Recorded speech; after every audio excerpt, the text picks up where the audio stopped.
part of the broadcast. Again, like I was saying, labor strikes. Our top story of tonight. Strike-tober. How Americans prove that they deserve health care. Right now, America is experiencing a big change in what it means to have a job, and especially what it means when your job treats you like crap. So let's find out what people are doing about it in another installment of Labor Pains. What the fuck? This is the Daily Show, dude. What is happening in America? What the fuck is happening in the United States of America that, like, one of the biggest, like, neo-lib comedy shows is like throwing up like agitprop graphics and shit? That's crazy. We've talked a lot lately about the unprecedented labor issues sweeping across the country right now.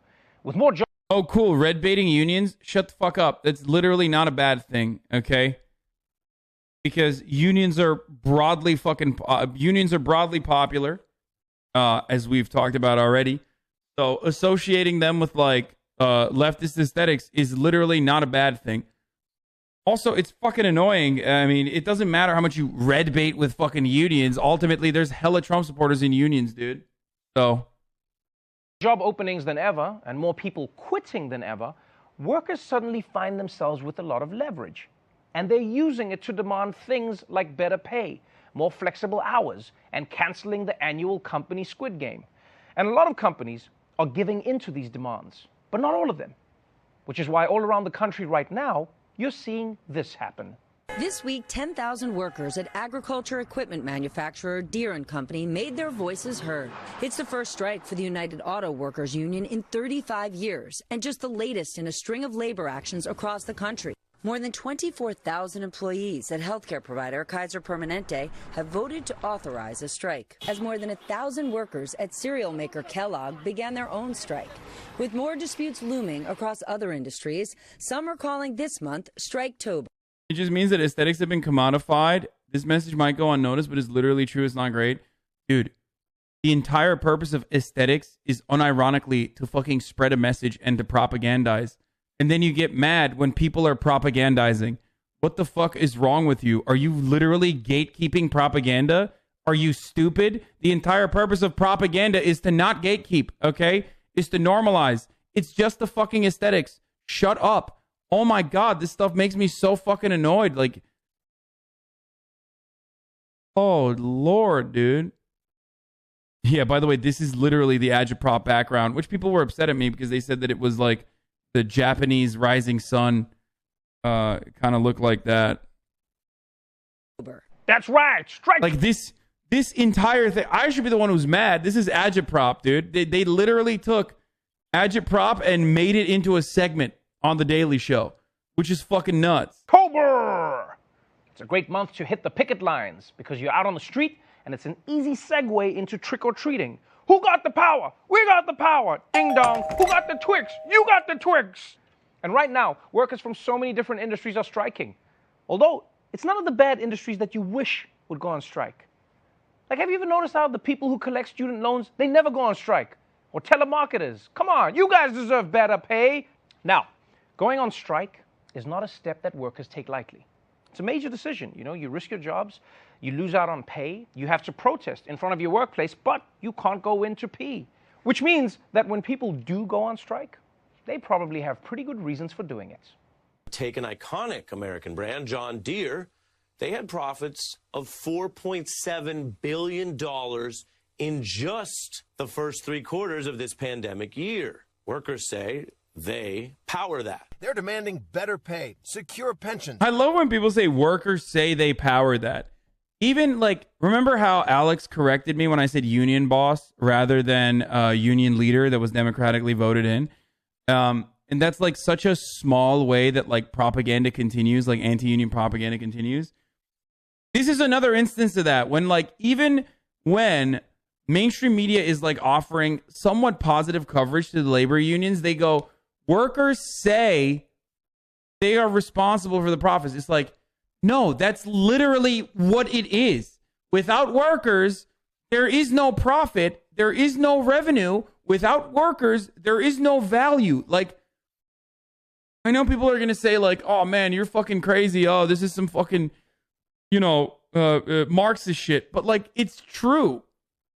This is a Marxian analysis of commodity production, but it's the truth. You can have an argument around, like, whether exploitation is good because it, like, the real productive forces in society are the smart people who happen to have wealth already, so they started the company, so they get to realize all the profits and surplus value. Or you can say it's bad and you consider that to be exploitation as a negative thing. But ultimately, that still remains. Like, the Marxian analysis, the Marxist analysis of capitalism is still correct. It's just that when you're talking about it from a descriptive perspective, you can't just be like, workers say they create the fucking value. It's like, no, they literally do. Like, there is no workers say. And it's not even fucking Marx, like, originally. It's not even like Marx. Like, neoclassical economists also recognize this. A fair share of a hugely profitable American company. The company wants to eliminate pensions altogether for new people, and we refuse to sell people down the road like that. Sounds like it's about sticking together. Yes, it's about sticking together now and for the people that come after us. And about better pay. Yes, absolutely. The company, their profits have just been through the roof. John Deere's profits grew by 61% in recent years, and their CEO's salary grew by 160% during the pandemic. We're the ones that... Like, if you want to comprehend the class antagonism, right? The two classes being diametrically opposed to one another, like their class interests being diametrically opposed to one another, the reason why the CEO's pay goes up 160% is literally because he is the best at making sure that the wages don't go up, okay? Like, that's literally his job. His job is to make sure that there are higher profits, okay, every fucking quarter. And his salary literally goes up when he successfully does that by making sure wages are fucking stagnant. One of many different ways, but definitely that being a significant part of this. Wild. Okay? This person says, or she. Yes, women can be horrible, oppressive, capitalist pig dogs as well. Okay, you got it? Yes, girl bosses can slay queen as well. Not true, ... not true. It's 1,000% true. You as a worker, petroleum, well, you're probably a NEET who's, a trust fund baby, but you as a worker have, in the most reductive, simplest terms possible, you have an interest in working as little hours as possible for the maximum amount of pay that you can get. Okay? Your boss, on the other hand, who is either beholden to the shareholders or is literally the fucking owner of the company, whatever, or is your manager working at the behest of the boss, that person's entire goal is to make sure you work the most amount of hours for the least amount of pay. That right there is the antagonism that is built into the system. Okay? It's true. Like, I mean, you could say literally not true, but that is the conflict. Make your stuff. We've earned it. Give it to us. End of discussion. Well, the man makes a solid point. I mean, the CEO got a 160% pay raise while screwing over his workers? That's a horrible idea, man. Yeah, no, that's, again, this is what happens when you are not interested in disseminating or even aware of Marxist analysis. Okay? The reason why the CEO gets a 160% pay raise is literally precisely because he was able to do that. That's it. He was able to do that in like the least contentious way possible up until this moment. Especially when your getaway vehicle is a tractor. You'll never catch me, peasants!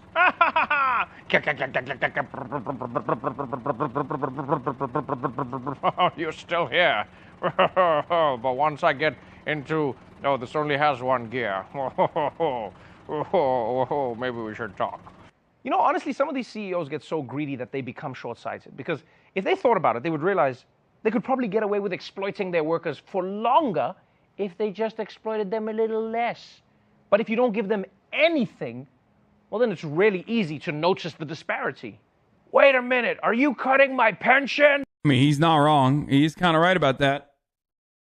But of course, part of the only reason why that exploitation became incredibly apparent is because of the exhaustion that workers were subjected to, and also a lack of pay raises that came as a consequence of the supply chain breakdown that was completely outside of their own means, that was completely outside of their own power. It's not their fault that they were not able to fucking, make their key performance metrics, their key performance indicator metrics. The reason why they couldn't do that was because simply there were logistical breakdowns in the supply chain that made it impossible for them to do so.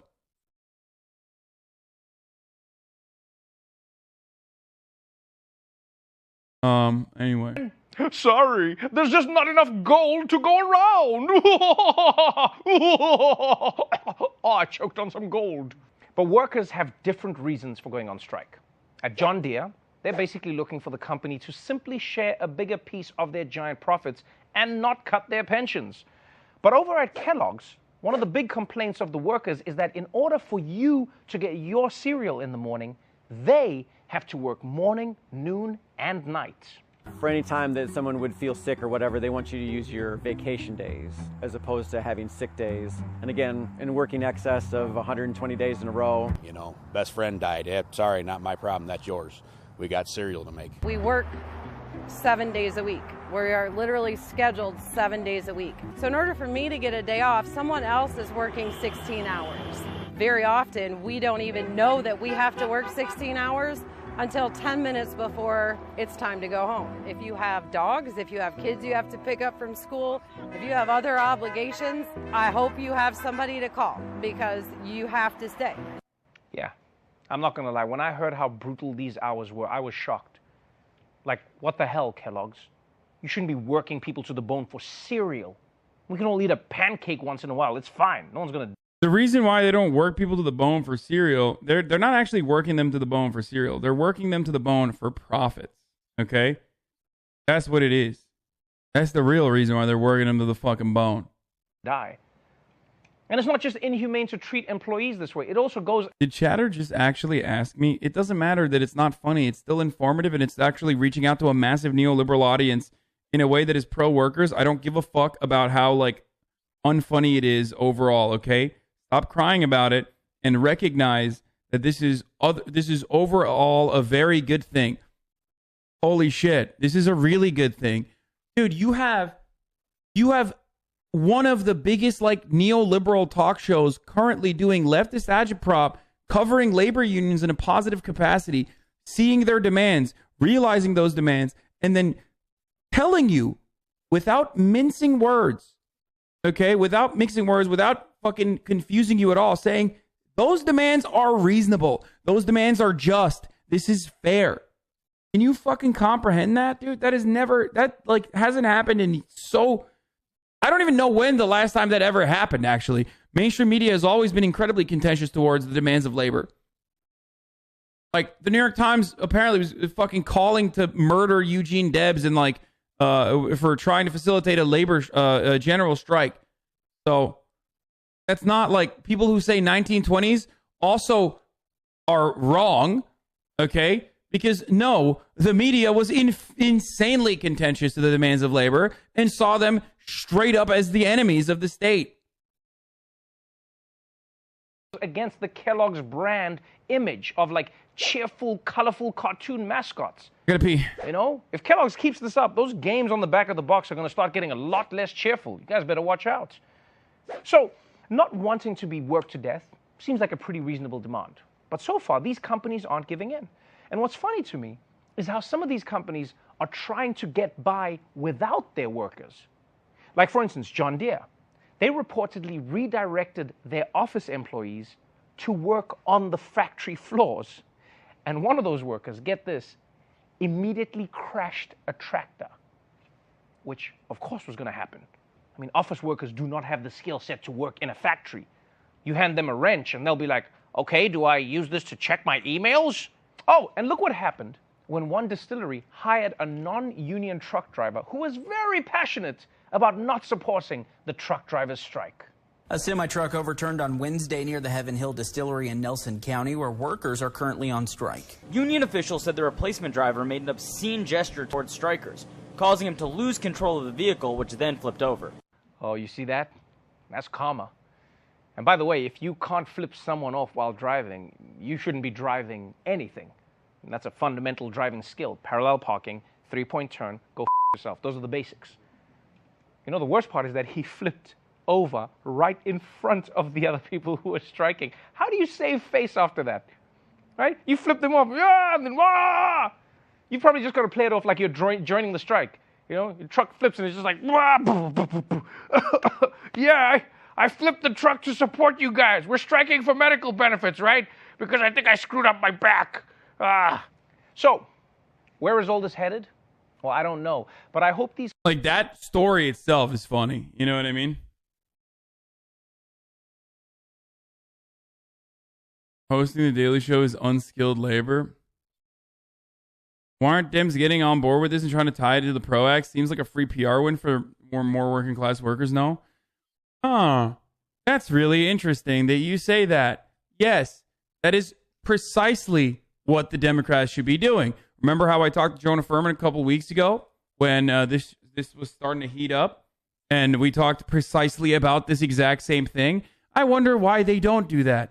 Possibly because if the Democrats actually, outside of like Bernie Sanders and a few of like people that have talked about this sort of stuff and have been on the side of labor for a very long time, if Democrats actually started taking an agitated tone that actually sided with the laborers, then their main corporate benefactors would, I don't know, probably not like that.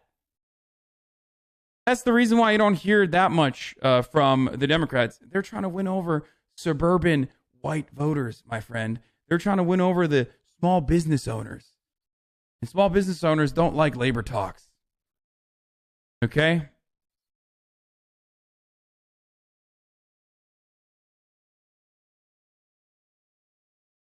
These companies start treating their employees like people and not just money-making machines. And if they don't do that, well, then they should at least be honest in their TV commercials.